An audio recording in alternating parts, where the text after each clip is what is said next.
ఇక్కడ ముఖ్యంగా మనం ప్రకృతి సిద్ధంగా ఏదైతే పంటల సాగు ఇవన్నీ ఒక సాంప్రదాయ పద్ధతులు తయారు చేస్తున్న ఉత్పత్తులని వీటన్నిటికీ మామూలుగా బయట దొరికే ఏదైతే మార్కెటింగ్లో ఉన్న వాటికి సంబంధించి అయితే ప్యాకింగ్ విషయంలో కొంత తేడా ఉంటుంది. ప్యాకింగ్ విషయంలో కొంచెం కలర్ఫుల్గా ప్యాక్ చేయడం, కొంచెం అట్రాక్టివ్గా కస్టమర్స్ని. సో ఇవి ఇందులో మామూలుగా ఉంటుంది మామూలుగా. సో వాటి ఎఫెక్ట్ ఏ విధంగా ఉంటుంది అట్రాక్ట్ చేయడం కానీ, లేకపోతే ఏ విధంగా జాగ్రత్తలు తీసుకోవాలి ప్యాకింగ్లో? జాగ్రత్తలు అంటే ఒకటి మనము ఇక్కడ చూస్తుంది ఏంటంటే మన భూమి భారతిలో కొన్ని రకాల ఉత్పత్తులు రవ్వలు కావచ్చు, లేదంటే పిండులు కావచ్చు, వీటికి ఏంటంటే మనం ఎటువంటి ప్రిజర్వేటివ్స్ వాడం. అంటే బియ్యానికి కూడా ప్రతి వారం మనం 1 టన్ను బియ్యాన్ని పట్టిస్తున్నాము. అట్లా ఎప్పటికప్పుడు రైతు నుంచి వినియోగదారుడికి ఫ్రెష్ గానే వెళ్ళేదాకా మేము చూస్తున్నాం. కానీ రవ్వలు పిండ్లు వచ్చేసరికి ఏంటంటే కొంత సమయం తీసుకుంటాయి, ఒకేసారి కొనరు. అలాంటి వాటికి మేము ఏం చేస్తున్నామంటే ఒక చిన్న మిషన్ మనకి ప్యాకింగ్ మిషన్ ఇప్పుడు 8 ప్యాకింగ్స్ అని వస్తున్నాయి, నైట్రోజన్ ప్యాకింగ్స్ అని వస్తున్నాయి. దాన్ని ఏంటంటే ఒక కవర్ లో కనుక మనం మన ఉత్పత్తిని వేసి దాంట్లో ఎయిర్ తీసేసి కనుక ప్యాక్ చేస్తే అది హోల్ పడకుండా ఉంటే దాంట్లో ఎయిర్ బయటకు రాదు.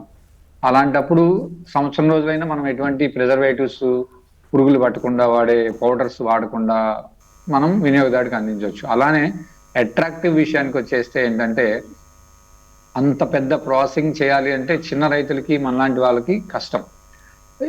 సూర్యకళ అక్క గారు చెప్పినట్టు ఇలాంటివి అన్ని చిన్న రైతుల దగ్గర నుంచి కొనుగోలు చేసి ఎఫ్పిఓలు కానీ, లేదంటే కొన్ని ఆర్గనైజేషన్స్ కానీ ఇలాంటి వాటిని చేసి ఒక బ్రాండ్ వాల్యూ తీసుకెళ్లి చేస్తే బాగుంటుంది. ఎందుకు అంటే ఒక చిన్న రైతు చేయాలంటే దాని వాల్యూ మళ్ళీ వినియోగదారుడికి భారం అవుతుంది. ఎందుకంటే ఇప్పుడు బాపన్న అనేవాడు ఉన్నాడు అంటే వాడిని నమ్మే తీసుకునే రైతులు వినియోగదారులు ఎక్కువ మంది ఉంటారు. అలాంటప్పుడు బాపన్న దగ్గర నుంచి వస్తే చాలు, మాకు అది అట్రాక్టివ్ ప్యాకింగ్ ఉండాల్సిన అవసరం లేదు అనేవాళ్ళు 99 మంది ఉన్నారు. కొత్తగా వచ్చేవాళ్ళు మాత్రం ఇది ఇంకా బాగుంటే కొంచెం మోడర్న్ గా చేస్తే బాగుంటుంది అనే ఫీల్ అయ్యే వాళ్ళు కొంచెం తక్కువ మందే ఉన్నారు. ఎందుకంటే ప్రకృతి వ్యవసాయ విధానంలో చేస్తే మాకు చాలు. కారణం ఏంటంటే దాంట్లో ఉండే ఉత్పత్తి జెన్యూన్ ఉంటే చాలు, మాకు పైన ప్యాకింగ్ తో అవసరం లేదనుకునే వాళ్ళు ఈ మధ్య పెరిగారు. కానీ కొన్ని చోట్ల మనం అవుట్ సైడ్ అంటే వేరే రాష్ట్రాలకు కానీ, లేదంటే వేరే దేశాలకు కానీ మార్కెట్ చేయాలనుకున్నప్పుడు కంపల్సరీ అది ఎప్పుడు ప్యాక్ చేసాము, దాంట్లో ఏమున్నాయి, ఎలా చేయాలి, ఇవన్నీ కూడా ఇస్తే అలాంటి వాళ్ళకి అట్రాక్టివ్ ప్యాకింగ్ అనేది ఉపయోగపడుతుంది అనేది నా యొక్క వ్యక్తిగత అభిప్రాయం. ఇక అంటే తక్కువ ఖర్చుతో పెట్టుబడి పెట్టే ప్రాసెసింగ్ యూనిట్లు ఏంటి? తక్కువ ఖర్చుతో పెట్టుబడి పెట్టే ప్రాసెసింగ్ యూనిట్స్ వచ్చేసి మనకి అటుకుల మిల్లు పెట్టుకోవచ్చు, మరమరాలు అంటే బొరుగులు అంటాం కొన్ని రాష్ట్రాల్లో, కొన్ని జిల్లాల్లో బొరుగుల మిషన్ పెట్టుకోవచ్చు. తర్వాత ఈ ప్రాసెసింగ్ లో ఆయిల్ కి బాగా డిమాండ్ ఉంది చాలా చోట్ల. ఇప్పుడు ఈ గత 5 సంవత్సరాల నుంచి ప్రతి పట్టణంలోను, ప్రతి బజార్లోను ఈ ఆయిల్ మిల్స్ కానివ్వండి, గానుగులు కానివ్వండి పెరిగిపోయాయి. ఎవరికి వాళ్ళు ఓన్ గా మార్కెటింగ్ చేసుకుంటున్నారు.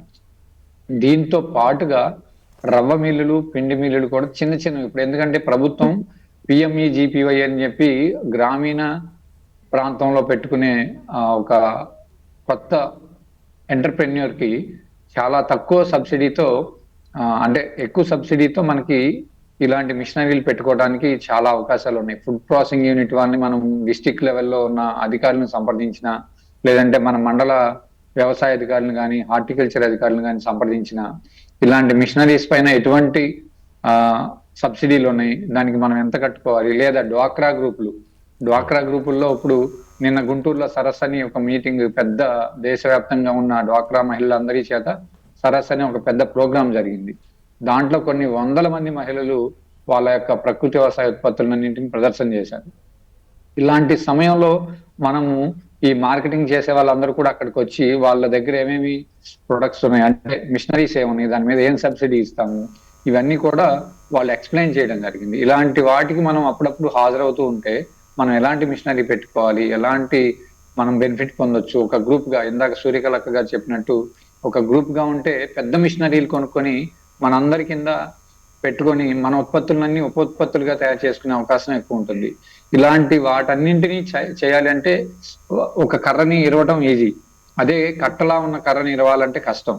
అలాంటి సామెత ద్వారా మనము ఎఫ్పిఓల ద్వారా కానీ, లేదంటే మ్యాక్స్ సొసైటీల ద్వారా కానీ మనం రిజిస్టర్ అయ్యి ఎక్కువ మంది దీన్ని ఉపోత్పత్తుల్ని పెంచుకునే స్థాయిలో కనుకుంటే ఒక రైతుతో కాకుండా కొన్ని వందల మంది రైతులు ఒక గ్రామంలోనే ఎక్కువ ఉపాధి పొందొచ్చు, ఆదాయం కూడా అదనంగా పొందొచ్చు.